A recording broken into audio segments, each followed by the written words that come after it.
London is full of free experiences. You can go to the Tate Modern for museums. South Kensington has the Science Museum, the Natural Histories Museum, Victorian Albert Museum, which is clothes and design and all that kind of thing. Over in Lambeth, about 5 minutes walk from Waterloo, the Imperial War Museum, which you can go and see some big guns there and see what life was like in the trenches, and a ration book and things like that. And they're all free. Just give them some money on the way out, you tight git. There are parks in London. Highgate, Richmond Park. Battersea Park is one of my favourites. It has a massive pagoda. It's very quiet. Postman Park, which is up near the City of London, near Little Britain. It's a little hidden gem. Visit it. It's very nice. Probably one of the most famous is Hyde Park, Speaker's Corner, which is up near Marble Arch, so you can cross those two off at the one time.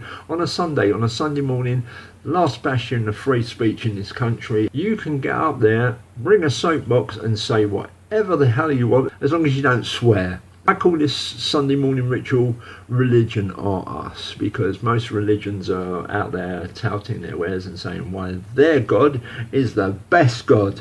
All free. Markets are brilliant. Covent Garden has a famous market. It's a bit commercial. I got this t-shirt in Covent Garden and all I got was a stinky friend. You get a bit of live street entertainment, give them a couple of quid. They've got like a little indoor market. The London Transport Museum is there as well, not free. The markets that I would recommend: Portobello Market, starting at the Notting Hill Gate end, because there's a few eclectic shops. You can walk downhill through the market. You will find little oddities, niche souvenirs. Yeah, it's very interesting, it's very eclectic. There's a load of stuff there. Brick Lane, I think it's over in kind of East London. Fantastic market. There's a whole mix of fashion, eclectic stuff. Food, my god, if you thought British food was boring, go to Brick Lane. It has the curry mile, retro stuff which is not that expensive. It's a good place to go and pick up something that's unique and you can take home as a souvenir. You can find anything there. The Camden Town, Camden Market, whatever kind of tribe you are, and what I mean by that is that you can be a happy goth or a sad punk. You can buy your identity there. Let's face it, kids, it's all manufactured. Places that I would say to visit in Camden is it's well known for its connections with Madness, the 80s pop group sensation. It's a good mix of pub, like Inverness Street, I think it's the place where your iconic pop stars, Amy Winehouse, Pete Doherty, I think Ed Sheeran as well, I'm not sure, but it's a kind of place where your pop star likes to hang out because it's kind of real. If you want to calm down and have a point with their fans, just like you do. Dublin Castle, that's just round the corner, heavily linked with Madness during the 80s. One of their very first gigs. It's got a very small stage, live band's fantastic, and the governor was smart enough to buy it right at the right time, so it's still an independent pub essentially. So get down there before it becomes a coffee shop. Okay.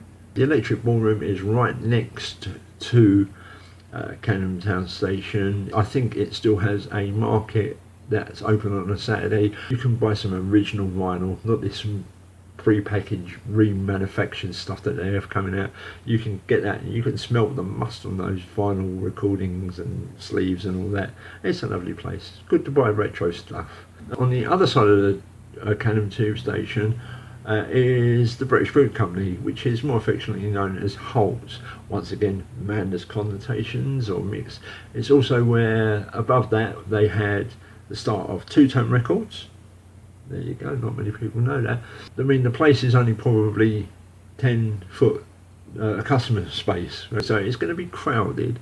The reason why I say that you should go in there is any kind of rock star or like from the 70s, 80s or music star, most of them who are trendy or rebels, would have walked the boards in that shop. We're talking about people like the Pistols, the Clash, Madness, Manners, Green Day, the Ramones.